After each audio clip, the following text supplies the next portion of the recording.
저는 대학까지 공부를 했는데 그 중3 정도로 공부를 했어요. 공부를 평범하게 했어요. 근데 제가 군대를 제대를 하고 신학을 전문적으로 배우려고 하고 신학부를 들어왔는데 안 되겠다. 신학을 내가 목회를 할 사람이니까 신학을 제대로 배우겠다. 그런 마음 먹고 이제 제가 그 당시에 신학 대학을 다닐 때 제일 사람들이 어려워하는 게 히브리어, 구약에 있는 원어인 히브리를 배우는데 너무 많은 사람들이 거기 어렵다고 그러고 또 점수가 떨어져 가지고 서머스쿨을 하고 있는 걸 많이 봤어요. 그래서 제가 안 되겠다. 신학부에 들어갔었는데 히브리 공부를 먼저 해야겠다. 그래서 제가 제대로 하고 나니 한 3개월 남았어요. 그때 이제 히브리어 책 하나 사가지고 그걸 계속 공부를 하기 시작했습니다. 근데 혼자 살고 너무 힘들더라고요. 그래 공부하면서 이제 1학년 들어가가지고 그 선배한테 그걸 물어보기도 하고. 이제 그러다 보니까 히브리어를 미리 공부하고 가니까 히브리어를 잘할 수 있는 거예요. 다른 사람들은 전혀 그런 거 없이 그만 히브리 성경, 히브리 문법을 공부하는데 어렵잖아요. 그 저는 미리 공부를 해가지고 가니까 제가 너무 히브리어를 잘하는 거예요. 그러니까 교수가요, 대부분의 교수들이 공부 잘하는 학생들 얼굴을 쳐다보고 묻는 거예요. 그러니까 뭐 질문을 하다가 나를 보고 이제 좀 애매한 거는 묻기도 하고. 그리고 제가 열심히 하고 그다음에 나중에 시험을 칠 때 애들이 전부 나한테 오는 거예요. 박 전사 좀 가르쳐. 이거 뭐야? 지금도 기억납니다만은 한 분이 히브리어 점수가 안 됐어요. 그래가지고 그 교수가 당신 한 번 더 기회를 주는데 그 기회에 당신이 점수가 올라가지 않으면 낙제다. 졸업 못한다 이렇게 본 거예요. 여러분 신학교 다니면서 한 학년 빠지는 게 얼마나 힘듭니까 그게. 그래가지고 이름이 원철이나 목사인데 나보고 와가지고 박 목사, 박 장사 제발 좀 힘을 좀 도와주시오. 난 시간 없어. 근데 도와달라고 막 하는 거예요. 그러니까 히브리 모르는 사람이 히브리 못 도와줘요. 그래서 제가 하나하나 가르쳐서 적으라고 그랬어요. 내가 여기 해석이고 이거는 이런 말이고 쫙 해석을 다 적어줬어요. 그래가 이 사람이 달달달 애워라, 달달달 이걸 달달달 애워라고 그랬어요. 제가 애워가지고 시험을 쳤는데 한 80점 나왔어요. 그래도 거기가 그 점수가 돼가지고 졸업을 했는데 지금도 그 친구 만나면은 더 뭐 그래요.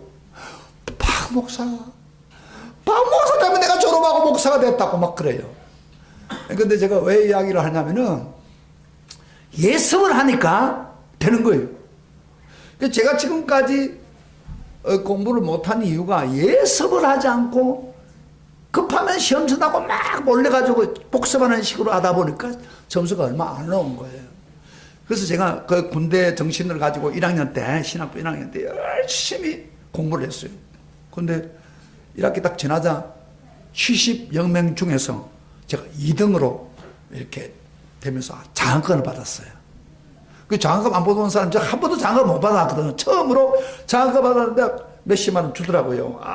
그거 가지고 그 사진도 사고 막 제가 얼마나 기분이 좋아하는지 몰라요. 그때부터 공부에 욕심이 생기더라고요. 야, 이 공부 열심히 해가지고 내가 이 제대로 해야겠다. 그래가지고 공부 열심히 하려고 하니까 공부 잘하는 사람들 몇 사람 있잖아요. 그 사람들 특징을 보니까 대부분이 예습을 열심히 해오는 거예요. 공부에 미리 공부를 해가지고 와서 교수하고 막 이야기를 하더라고요. 그때 제가 공부는 똑같이 하지만은 복습에다가 집중을 하는 것보다도 예습에다 집중해야겠다. 그런 생각이 딱 들더라고요. 그래가지고 항상 공부를 준비해가지고 공부를 했어요. 예습을 하는. 그래서 제가 하나님 은혜로 사실은 머리가 좋은 편은 아니에요. 장학생으로 3년 동안 있다가 제가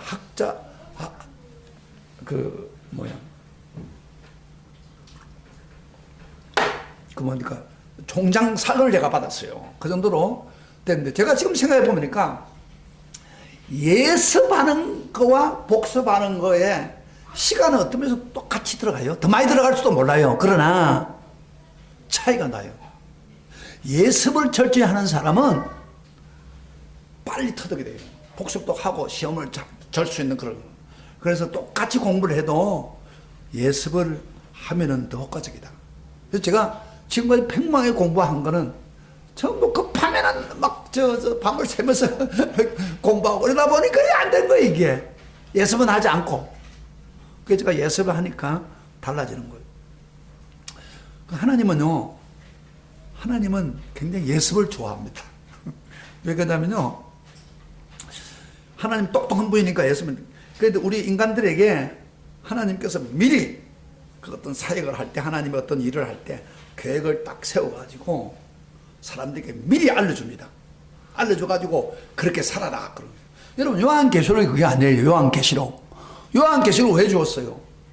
앞으로 일어날 일을 미리 하나님이 계획을 세워가지고 알려주면서 성도들 하여금 뭐요? 이 계시록을 공부해서 신앙을 준비해가지고 이게 하나님 나라에 확실히 오라. 그렇게 해서 요한계시록을 준 거예요. 그래서 요한계시록을 제대로 알아가지고 마지막 때 신앙생활 잘할 수 있는 길은 예습이에요. 예습. 여러분 아세요? 지금 현재 요한계시록 강의를 듣고 있잖아요. 우선 알아야 뭐 순종하는지 알 거 아니에요. 요한계시록 잘하는 것도 예습을 잘하면 잘 되는 겁니다. 어떤 분들은 제가 지금 벌써 20주 정도로 제가 강의를 했어요. 지금 20분째인데 내가 사람들 들으니까 연세 많아가지고 알지 못하는 사람 할 수 없고, 젊은 사람들 중에서도 계시록이 어렵다 그렇게 생각하는 사람이 있어요. 그거 당연한 이야기예요. 왜? 자 보세요. 왜 요한계시록 강의를 해도 어렵느냐? 대부분의 그 사람들은 요한계시록이 어려우니까 평소 때 이 성경 안 읽었던 책이에요. 읽어보니까 뭐 어렵고 포기하는. 그런데다가 설교 한 번 듣고 아주 무슨 다 이해가 됩니까? 안 되지요. 그러니까 미리 제가 성경을 읽으라고 그러잖아요. 요한계시록은. 그래서 열심히 읽으면 반드시 이 계시록을 터득한다. 그래서 제가 상급까지 걸었잖아요. 심지어. 네? 그래서 제가 상급을 걸 때 매주에 한 번 정도는 읽어요. 요한계시록. 실천하고 있어요. 실천하고 있어요. 근데 우리 그 수요일날 성경반에 있는 두 분은 보니까 매주마다 성경을 읽어요. 매주마다 요한계시록을 읽어요. 그런데 지금 10장을 올라갔단 말이야. 이분들의 이야기는 그거예요. 매주 읽다 보니까 이제 어떤 때는 어려운 본문도 있고 그러다 보니까 의문점이 생기잖아요. 그런데 목사님이 강의를 딱 하면서 그걸 정확하게 가르친다는 거예요. 그러니까 가르치니까 그게 팍 들어오니까 지금까지 강의했던 10장까지는 잘 이해가 된다는 거예요. 그걸 고백해요. 그 예습하는 사람들에게 이 계시록이 깨달아야 되는 거예요. 그런데 여러분 무슨 실력이 있다고 성경도 한번 읽어도 오지도 않고 계시록 안 걷고 읽어도 아는데 어떻게 여러분이 성경을 깨닫겠습니까? 안 그래요? 굉장히 어려워요 이게. 저도 이걸 성경을 수십 번 계시록을 읽었지만은 잘 몰라요. 100% 잘 몰라요. 그런데 제가 이 강의를 하면서 자꾸 보고 책을 뒤지고 하다 보니까 이게 진짜 이제 하나님이 깨닫게 해줘가지고 열리는 거지. 그런데 한 번만 여러분들도 이 계시록은 마지막 때 일어날 일입니다. 이건 그대로 일어날 일인데 이걸 여러분들이 예습을 안 하고서 어떻게 됩니까? 안 되죠. 예습을 해야 됩니다. 아시겠어요? 이제부터 예습을 하세요. 요한계시록은 예습을 하고 그들에게 살려고 할 때에 이 신앙생활을 제대로 하게 됩니다. 자, 그러면은 오늘 본문에서도 우리 주님이 교회의 사명에 대해서 이야기를 합니다. 미리 교회가 어떻게 준비되어야 된다는 것을 알려주고 있는데, 여러분 하나 질문해 봅시다. 예수님이 십자가에서 왜 죽었습니까? 왜 예수님이 십자가에서 피를 흘려 죽었습니까? 네? 이유가 뭐예요? 기본도 몰라요? 좀 잘 안 하잖아요. 우리 죄를 위해서 대신 십자가에 죽으시고 뭐래요? 멸망에서 우리를 건져서 구원해 주려고 그런 거죠. 믿죠? 아시죠? 이거 한마디로 이야기할 수 있어야 돼요. 예수님 십자가에 죽은 목적이 뭐예요? 우리 인류의 죄를 위해서 대신 십자가에 죽으시고 우리에게 구원을 주시는 것이다. 자, 그러면은 그런데 예수님이 죽으신 목적이 이것보다 더 중요한 게 하나 있어요. 물론 죄를 구원해 주는 것도 있지만은 더 중요한 그 목적이 있어요. 그게 뭐냐면은 세상에서 우리 예수님을 믿고 구원받은 사람을 모아가지고 공동체를 이루어 교회를 세우는 것입니다. 이게 바로 예수님이 십자가에서 죽으신 아주 우리를 구원한 것보다 더 못지않게 중요한 거예요. 뭐라고요? 목적이 뭐라고요? 예수님이 십자가에 죽으신 목적은 두 가지는, 하나는 구원을 해주고, 하나는 뭐예요? 교회. 믿는 성도들을 믿게 해가지고 교회를 모아서, 공동체를 모아서 교회를 세우기 위한 것입니다. 그럼 왜 교회를 세웁니까? 교회를 세워가지고 교회로 하여금 믿지 않은 세상 사람들에게 복음을 전하게 해가지고, 복음을 전해서 그 교회를 통해서 모든 사람이 구원받아 하나님의 나라를 이 땅에 이루라는 것입니다. 하나님 나라를. 교회에 있는 목적이, 잘 보세요, 교회로 하여금 복음을 안 믿는 사람이 전해서 믿게 해가지고 뭐 한다고? 예?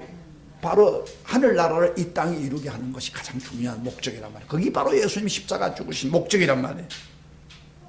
그 놀라운 사실은요, 예수님이 교회가 너무 중요하니까 교회를 내 교회라고 그랬어요. 내 교회. 베드로가 예수님 이렇게 물었죠.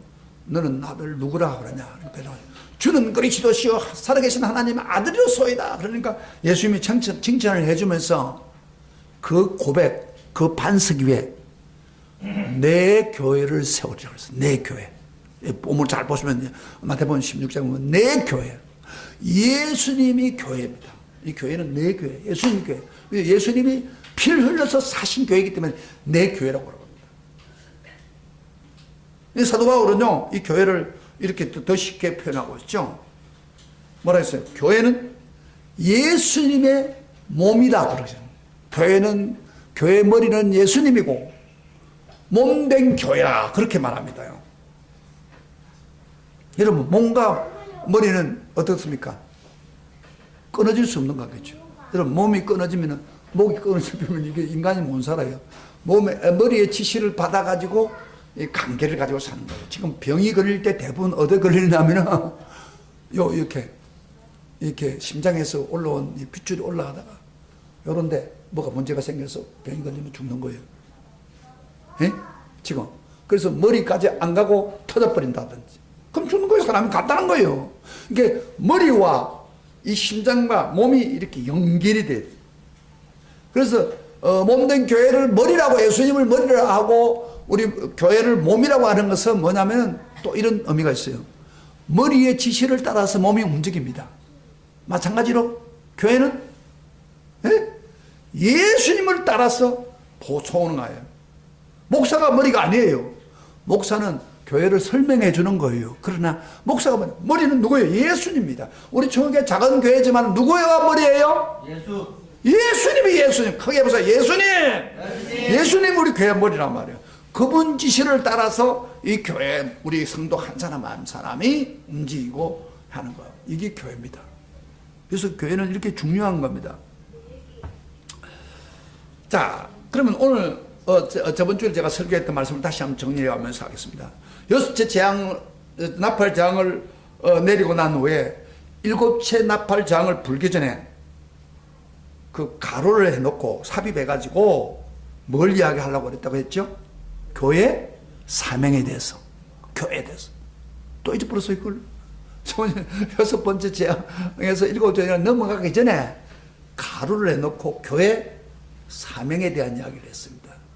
그래서 저번 주일 날도 우리가 요한에게 선자로부터 예언된 복음의 말씀을 기록된 작은 두루마기를 너가 먼저 먹고 소화를 해가지고 다시 복음을 전하라. 그렇게 말했죠. 근데 오늘 이어서 11장에서는 그 가로 중에 하나입니다. 10장과 11장의 가로에는 진짜 교회가 무엇인가? 교회가 무엇인가? 그리고 교회가 해야 될 사명이 무엇인가? 그리고 교회가 사명을 감당할 때 받을 능력에 대해서 말씀하고, 그리고 우리 교회가 꼭 가야 할 길을 이렇게 보여주고 있는 거예요. 그래서 11장의 내용은 굉장히 중요합니다. 11장은 무슨 내용이라고요? 설교 지금 하기 전에 우선 뭐예요? 교회가 무엇인가? 착하게 교회 본질을 이야기하고, 그 다음 두 번째로 교회의 사명이 무엇인가. 그 다음에 교회는 사명을 감당하기 위해서 능력이 필요한 것을 오늘 10장에서 이야기하고 있는 거예요. 제가 오늘 이걸 설교할 거예요. 자, 그럼 우선 교회가 뭔가, 진짜 교회가 뭔가. 우리 교회라고 하는 게 정확히 잘 몰라요, 사람들이. 근데 교회라고 하는 게 교인들 한 사람 한 사람 모여서 교회죠. 그러나 이 교회가 뭐냐? 이걸 내가 알아야 내가 어떻게 신앙생활 해야 되구나 알게 되는 거예요. 자, 1절부터 2절을 한번 읽어보면서 교회가 무엇인가를 주님이 정리합니다. 1절부터 2절 시작. 하늘에서 요한에게 먼저 한 장면을 보여주고 있습니다. 그 다음에 11장. 자, 우리가 또 시작. 또 내게 지팡이 같은 갈대를 주며 말하기를 일어나서 하나님의 성전과 제단과 그 안에서 경배하는 자를 청량하되 성전 바깥 마당은 청량하지 말고 그냥 두라. 이것은 이방인에게 주어진 자 그들이 거룩한 성을 42달 동안 짓밟으리라 그랬어요. 지금 이걸 통해서 뭘 가르쳐냐면요, 그 요한에게 한 장면을 보여주는데, 그 요한에게 지팡이 같은 갈대는 뭐냐면은 이렇게 그 뭐라 그럴까, 자입니다. 자요. 자를 줘가면서 말하기를 하나님의 성전과 제단과 그 안에 경배하는 자를 청량을 하라는 거예요.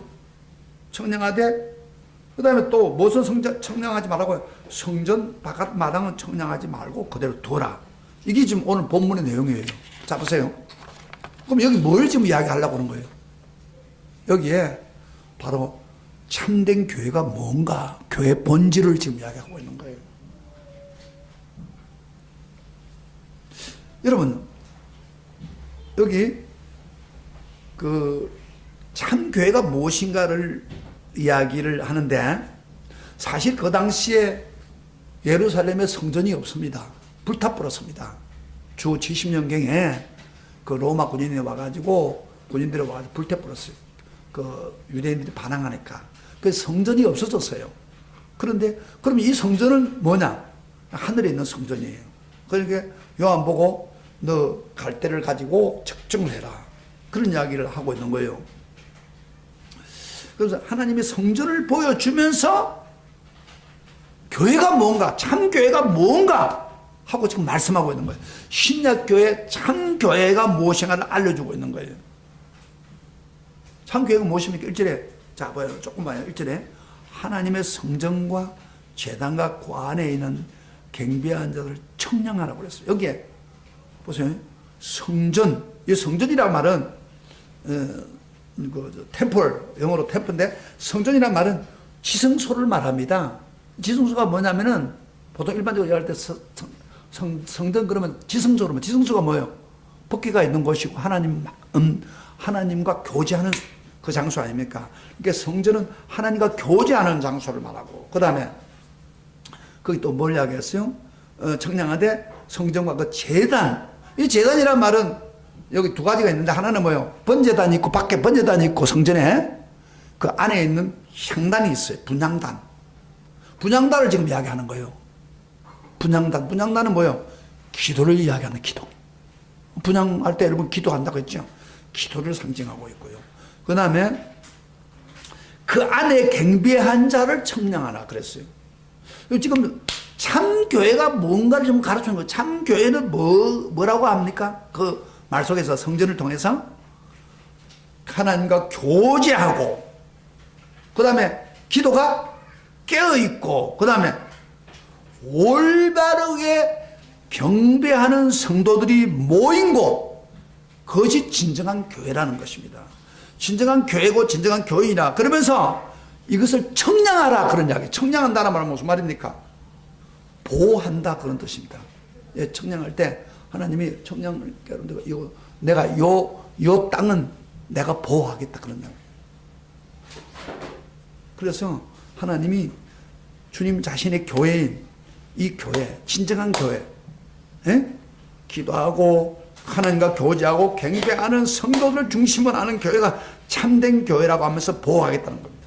그러나 좀 보세요. 이게 성전 바깥 마당은 뭐요? 청량하지 말라고 그랬습니다. 성전 바깥 마당은 청량하지 말았는데 원래 성전에 있을 때는 보면요 그 성전 바깥이 있어요. 그 이방인의 뜰이 있고 뭐 이렇게 여자들의 뜰이 있고 그런데 그거는 청량하지 말라고 청량에 배제해 버리는 거예요. 그러면서 하는 말이 청량하지 말고 그들은 뭐요? 어디다 버리라고요? 청량하지 말고 이방인에게 넘겨서 그 다음에 뭐라 했어요? 이것은 이방인은 42달 동안 짓밟도록 내버려라 그런 이야기예요. 그럼 여기서 지금 우리 하나님이 이 성전을 통해서 참된 교회가 무엇이며 가짜 교회가 무엇인가를 정확하게 이야기하는 거예요. 진짜 교회는 하나님과 교제하는 곳이요 기도가 깨어있는 곳이요 그 다음에 하나님이 기뻐하는 경배 예배 드릴 때 하나님 우리 예배를 받으시는 경배입니다. 그저 예배에 참석해가지고 되는 게 아니에요.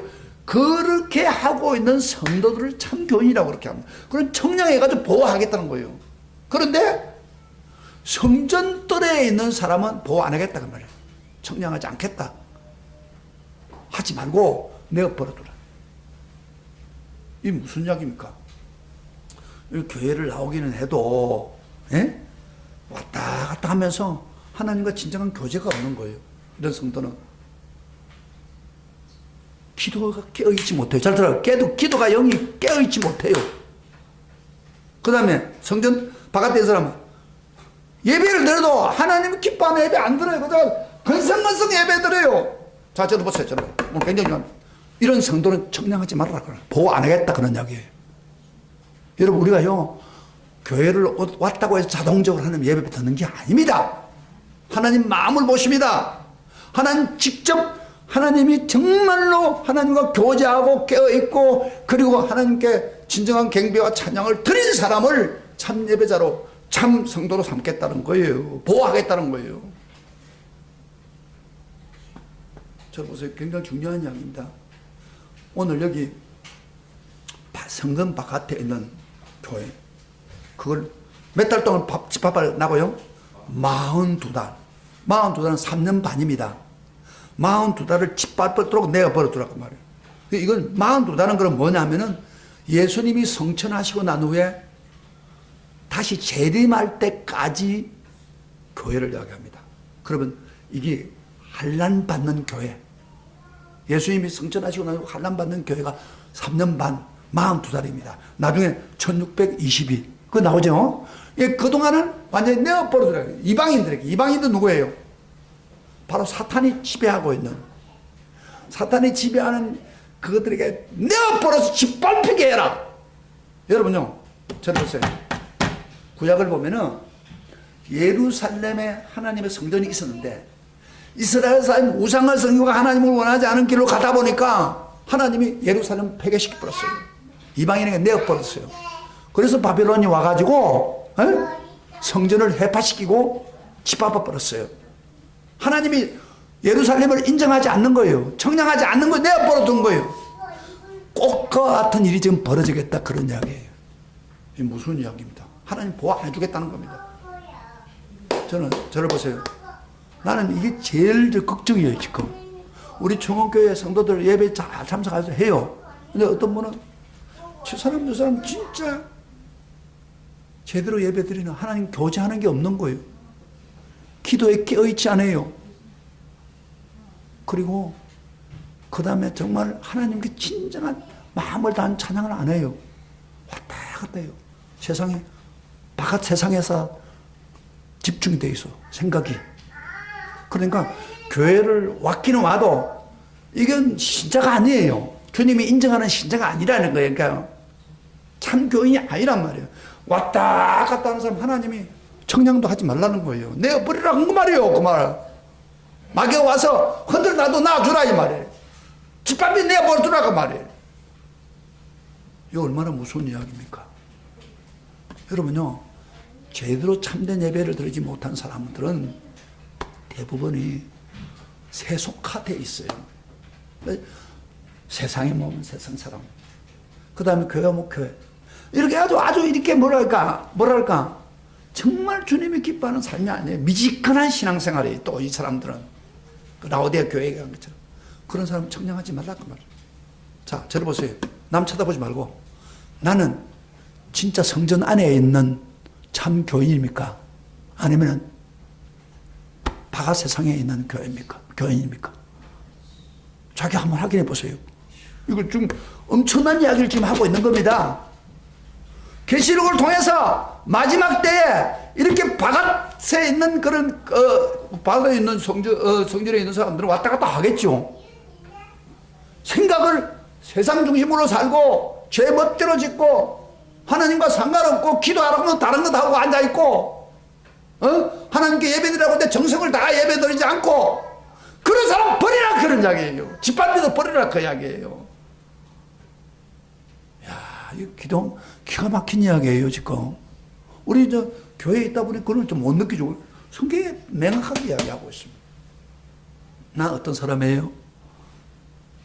에? 바깥 성전에 있는 사람이에요? 교회 안에 있는 성도예요? 한번 물어볼게요. 여러분 반응해봐요. 목사님, 난 그래도 성전 안에서 정말 깨어있고 하나님께 진정한 예배 드리는 성전 안에 있는 사람입니다 하는 사람 아멘 해보세요. 목사님 말씀 듣고 보니까 내가 교회는 오지만은 바깥 성전에 있는 뜰에 있는 사람입니다. 그런 사람 손 들어보세요. 오늘 찔리기를 바랍니다. 솔직히 좋아요. 그 사람은 안 하면서도 힘들어요. 찔려가지고 해결해야 되죠. 이 성전을 바꿔야 됩니다. 예수님이 이 이야기를 왜 하겠습니까? 교회에 대한 진짜 교회가 무엇이고 교회 사명이 무엇인가를 이야기하기 위해서 교회의 진실을 지금 이야기하는 거예요. 오늘 정말 그런 성도들은 바깥 성전에 앉아있는 사람 청량하지 않고 보호 안 해주겠다 그 말이에요. 사탄에게 짓밟히도록 짐승에게 짓밟히도록 하겠다 그런 이야기예요. 여기 보시죠. 짐승. 이방인에게 주어진 그들은 거룩한 성 42달을 짓밟으리라 그렇잖아요. 그렇죠? 그렇게 되어버렸다 그런 이야기를 하죠. 그래서 우리가 오늘 정말 참 교회가 뭐냐? 진정으로 깨어있고 주님과 교제하고, 여러분 주님 교제하고 있어요. 예배만 드리는 게 아니에요. 교제하고 있고 그 다음에 진정한 우리 예배가 하늘나라에 사무치는 경배가 되느냐 거예요. 그래서 예배에 굉장히 신중해야 돼요. 예배가 마음을 다해서 예배 드려야 돼요. 교회 앉아서도 다른 짓 하고 앉아서 많아요. 하나님 다 봅니다. 그건 방치해버립니다. 청량하지 말라 그 말이에요. 우리 오늘 이 시간에 이 말씀에 도전받기를 주의 이름으로 축복합니다. 그래서 혹시 바깥에 있는 성도였다면 회개하고 주님 이제 바로 제대로 예배드리는 성도 되게 해주십시오. 그렇게 돌아오면 되는 거예요. 이게 설교예요. 그 다음에 두 번째로 교회에 대한 사명에 대해서 한번 봅시다. 사명이 뭐예요? 그러면 이 교회에 대해서 사명이 뭐냐? 여러분요, 성전 안에 있는 참 성도는 특징 하나가 더 있어요. 그게 뭐냐면 아까 몸이니까 머리이신 주님의 말씀에 절대 복종하는 사람입니다. 그래서 성도라고 부릅니다. 교회 사명을 다하는 성도. 성전 바깥에 있는 성도는 주의 말씀을 순종할까요? 안 할까요? 안 합니다. 그건 사명도 그 사람에게 아무 해당치 않아요. 그러나 교회 안에 있는 성도에게는 지금 사명을 줍니다. 머리이신 주님의 말씀을 듣는 겁니다. 순종하는 게 절대적인 순종이에요. 사람이 보세요. 머리가 씻기는데 몸이 안 따라가면 어떻게 돼요? 아무 일도 할 수 없어요. 머리가 씻겼어요. 오늘 여러분 교회 올 때도 교회 가야지. 그래 발이 움직인 거예요. 그래서 교회 온 거예요. 그런데 머리가 지시하는데도 불구하고 나는 그거 안 할래요. 그러면 안 되는 거예요. 순종, 사명을 감당하는. 자, 사명 무엇입니까? 봅시다. 3절부터 4절을 이야기합니다. 3장 4절을 통해서 우리에게 어떤 걸 가르칩니다. 사명이 시작. 3절 4절 시작. 내가 나의 두 정인에게 건세를 주리니 그들은 굵은 베옷을 입고 1260일을 예언하래. 1660일이 아까 3년 반이에요. 42달이에요. 예언을 하는데 4절 시작. 그들은 이 땅에 주 앞에 서 있는 두 감람나무와 두 촛대니, 이게 좀 어려워요. 두 감람 두 촛대. 여기 두 정인이라고 했죠. 여러분 교회를 두 정인이라고 했다. 건세준다는데 두 정인이라는 것은 여러분요, 최소한도로 정인의 역할을 하려면 두 사람 이상이 필요합니다. 그래서 교회 여러분 예수님께서 그 제자들을 보낼 때 두 사람 반드시 보냈어요. 정인은 한 사람 가지고 안 돼요. 그래서 두 정인, 이게 교회를 이야기합니다. 증거하는 자, 두 정인, 그런 이야기입니다. 그 다음에 거기 보면 아까 촛대와 또 두 촛대와 또 뭐가 있었겠어요? 그 감람나무가 있다 그랬죠. 이 촛대는 우리가 뭘 압니까? 촛대는 저 계시록 1장 보면 촛대는 교회를 이야기합니다. 교회를 이야기하는데 여기 그 많이 오해하고 있는 게 두 감람나무라고 하는 것을 오해를 많이 해요. 그래서요, 두 감람나무가 뭐냐면은 이단들은 교주들을, 자기 나름대로 교주들을 감람나무다 그럽니다.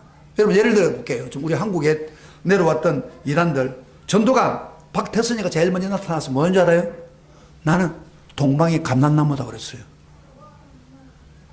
이단들이 좀 쓰는 용어예요. 그 다음에 그 통일교 교주 문설명이도 내가 감람나무의 하나다. 이 성경 가지고 인용해가지고. 그 다음에 지금 신천지 이만희도 자기가 감람나무라는 거예요. 자, 됐어봐요. 그런데 그 말을 멍청한 교인들 듣고 감람나무 이러고 앉아있는 거예요. 성경을 제대로 구별을 못해가지고 이렇게 무식한 사람들이 자기 교주를 이렇게 자기를 드러낸 거예요. 성경을 제대로 모르니까 그렇게 말하는 거예요. 감람나무가 뭐예요? 이 감람나무와 촛대를 사이를 잘 알려면은 구약의 스가랴서 4장을 읽어야 이 말을 이해하는 거예요. 그러니까 제대로 감람나무가 뭔지. 자, 성경 우리 한번 찾아 스가랴서 4장을 한번 읽어보자. 4장부터 스가랴서를 통해서 주는 건데 구약에 이게 여러분 근거를 아는 사람은 거기 안 빠지죠. 근데 근거를 모르는 사람은 이렇게 빠지는 거 잘 이단에 빠지는 감난다고 하면 그런 거 없다 그러고 앉아 있는 거니까 문제니까. 구약 성경에 스가랴서 그 요한계시록 쭉 올라가면 마태복음 쭉 올라가서 스가랴서 우리가 그 4장 한번 찾아봐요. 여러분 직접 보세요. 한번 제가 근거 있게 지금 이야기를 하는 거예요. 성경에는 분명히 거기에 촛대와 감람나무를 정확하게 이야기해요. 찾았어요? 스가랴서 한번 찾아보시다.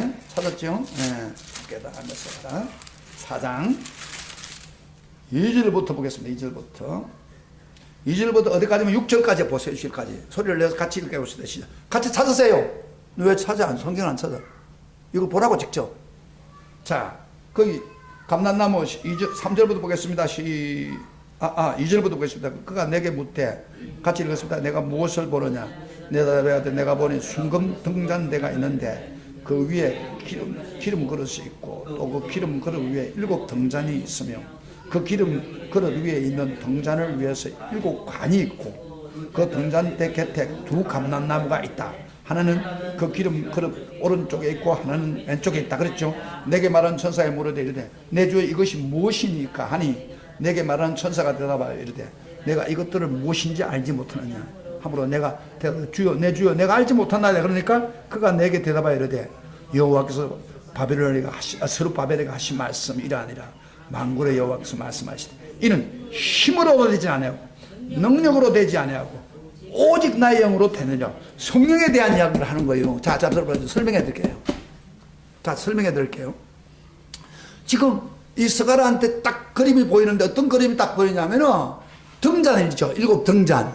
7 등잔이 있고 그 등잔 위에 그 등을 피우면은 그 관이 있어, 관이 있어. 이렇게 그릇처럼 관이 있는데 거기다 기름을 부어가지고 그것이 흘러가지고 불이 비추는 거예요. 이렇게. 7.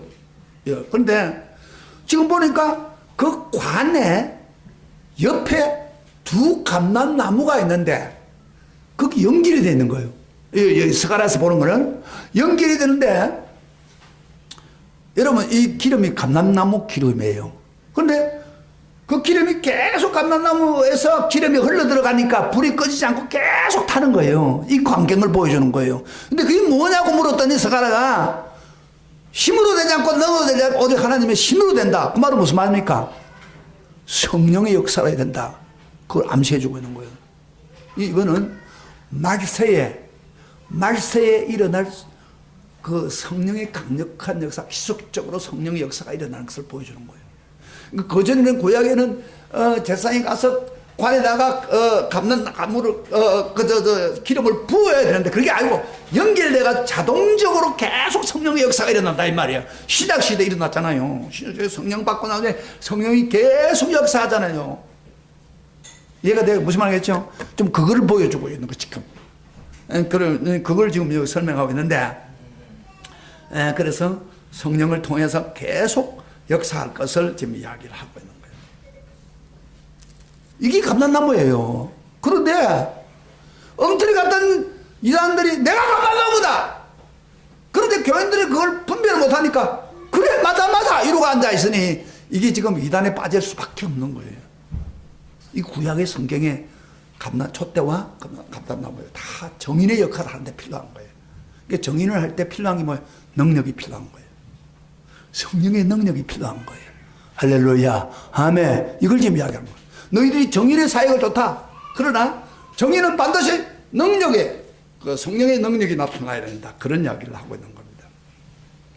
그 다음에 세 번째로 한 가지 보여주는 것은요, 이 사명을 할 때에 성령의 능력으로 해야 성공한다 하는 것을 보여주는 거예요. 효과 있는 능력을 정인이 될 수 있다는 말, 성령의 능력으로 해야 그걸 보여주는 거예요. 우리 예수님도 그랬죠. 여러분, 제자들에게 오직 성령의 내게 임하시면 권능을 받아서 예루살렘과 유다와 사마리아 땅 끝까지 이르러 내 정인이 되라 그랬잖아요. 그렇죠? 그런데 능력이 없이는 안 되는 겁니다, 정인이. 근데 지금 여기서도 그들이 그 아까 성령의 그 감람나무를 보여준 성령의 능력에 대해서 이야기를 하시다가 그 능력이 그들에게 임하니까 놀라운 일이 벌어진 걸 보여주고 있어요. 6절 7절 한번 봅시다 같이. 계시록 다시 들어갔어요. 좀 놓으면 요한 계시록 아까 11장 6절부터 7절까지 같이 읽어봅시다. 그래서 성경을 여러분이 집에서 읽어오면요, 이 말을 딱 하면 딱 하고 이렇게 머리에 들어가는 거예요. 팍 들어가는데 이게 안 되는 사람은요, 성경도 보지도 않고 그래 뭐 복잡하거든요. 그러니까 어렵다는 거예요. 어려운 게 아니에요. 제가 설명을 쉽게 해주잖아요. 한번 보세요. 6절 7절 다 같이 보죠. 시작. 만일 누구든지 그들을 해하고자, 그러니까 정인들죠. 그들을 해하고자 하면 그들의 입에서 뭐요? 불이 나와서 그들의 원수를 삼켜버릴 것이요. 누구든지 그들을 해하고자 하면 반드시 그와 같이 죽임을 당하리라.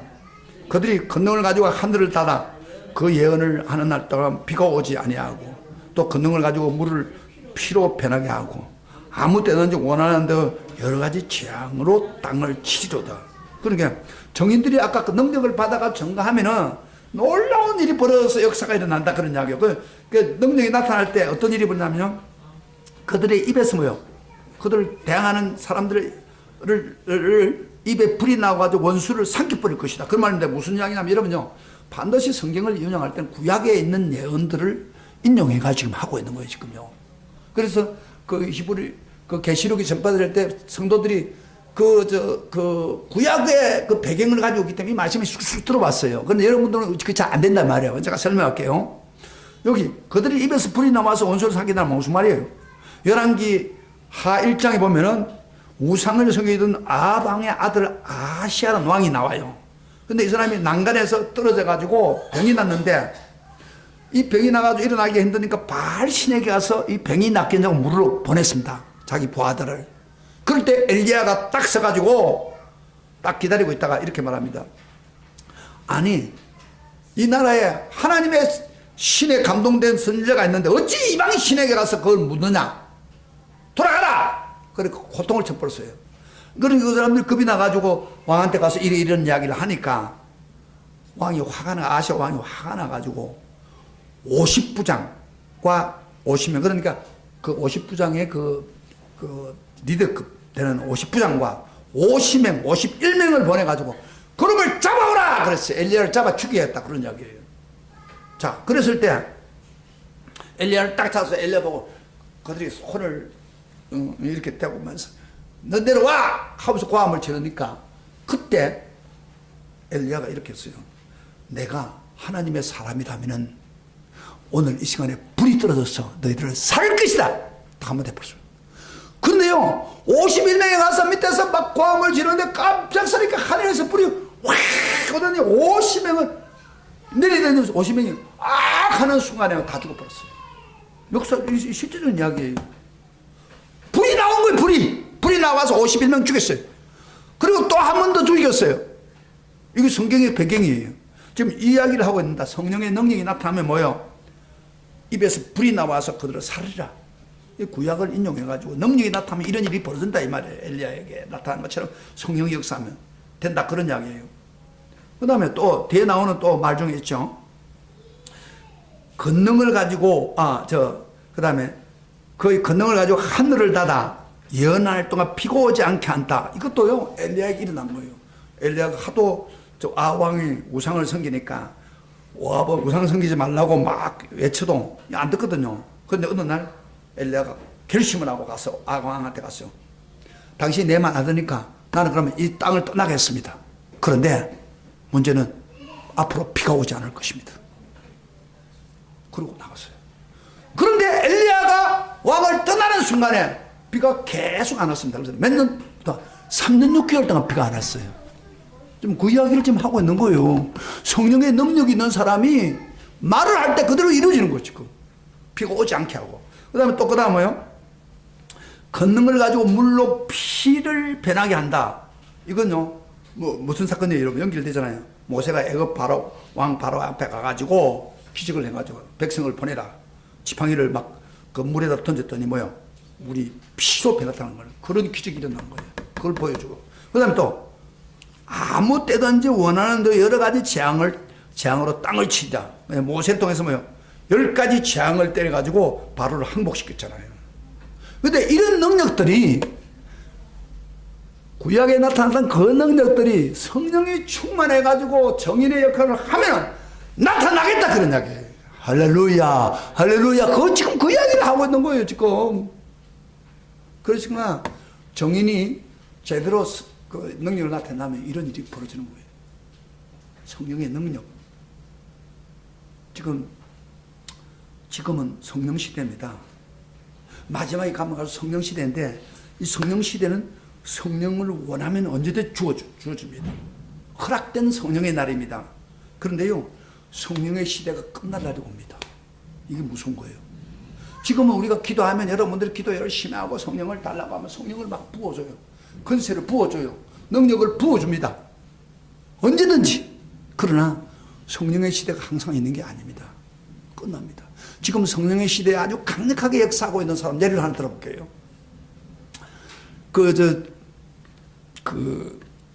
하이드베커라고 하는 여자 선교사는 큰 성령의 능력을 받고 난 후에 모잠비크라고, 아프리카 모잠비크라고 하는 곳에 가서 사역을 합니다. 그런데 이분이요, 여자분인데도 교회를 10,000개 이상을 세웠습니다. 10,000개. 1개가 아니고 1개도 힘든데 10,000개 이상을 세워 교회를 세워서 얼마나 많은 사람을 예수 믿고 구했는데, 그럼 어떻게 그 사람이 그렇게 했느냐? 그 사람에게는요, 능력이 나타난 거예요.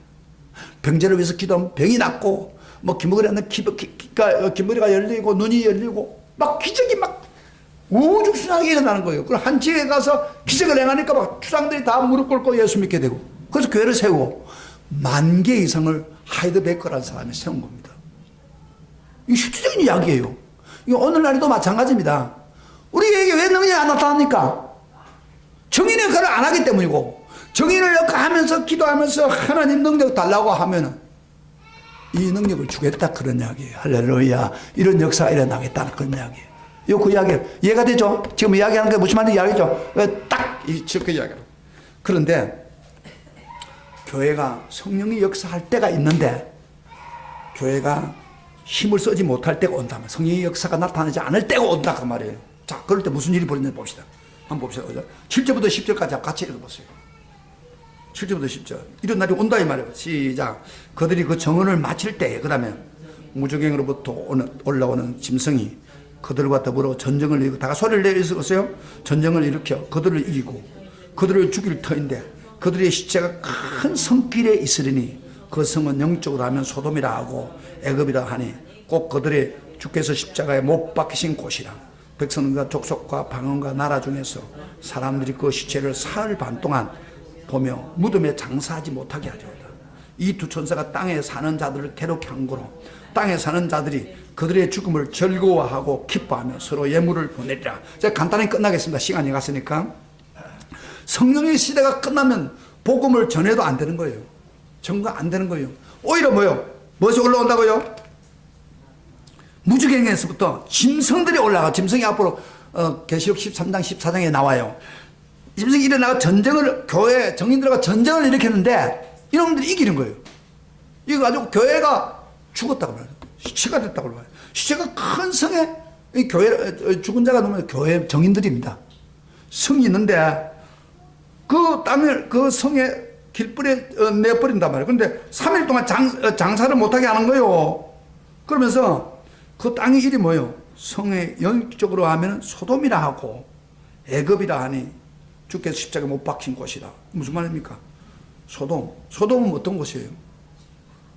음란한 아주 음란한 그런 지역 아닙니까? 유혹이 많은 시대. 사탄이 올라와 가지고요, 완전히 유혹의 길을 열어놔 가지고 막 사람들을, 예수 믿는 사람 막 못 믿게 만드는 거예요.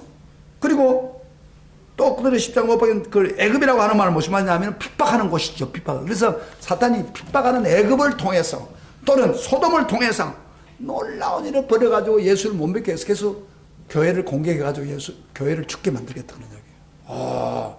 교회가 힘을 못 쓰는 거예요. 시체가 돼버린 거예요. 싸워야 되지도 않아요, 그때는. 그전에는 성령 시대는 성령의 능력이 역사하니까 사탄이 꼼짝을 못했어요. 그런데 지금은 성령 시대가 끝나고 정인이 끝나고 난 후에 이런 무서운 일이 벌어져서 교회가 죽어버린다고, 시체가 돼버린다 이 말이에요.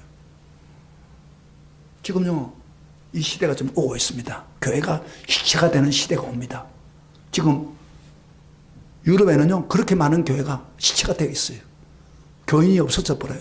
교회가 완전히 팔려가지고 오히려 성전이 되고, 이슬람 성전이 돼버리고, 극장이 돼버리고, 이러면 이 시대에 교회 죽은 거예요. 교회가. 그런데 그게 서서히 우리 한국으로 들어옵니다. 한국도 지금 교회가 막 죽어가고 있잖아요, 지금요. 교회가 죽어가고 있다는 증거를 제가 한번 예를 들게요. 한국교회 가장 큰 교회 두 개가, 합동적이 제일 큰 교회하고, 통합적이 제일 큰 교회, 맹성교회, 두 교회가 지금 권력이나 돈 때문에 막 문제가 생겨서 완전히 세상 사람들 손가락질 받잖아요. 교회가 죽어가고 있는 거예요, 지금요. 그럼 작은 교회는 더 하겠죠. 안 그래요?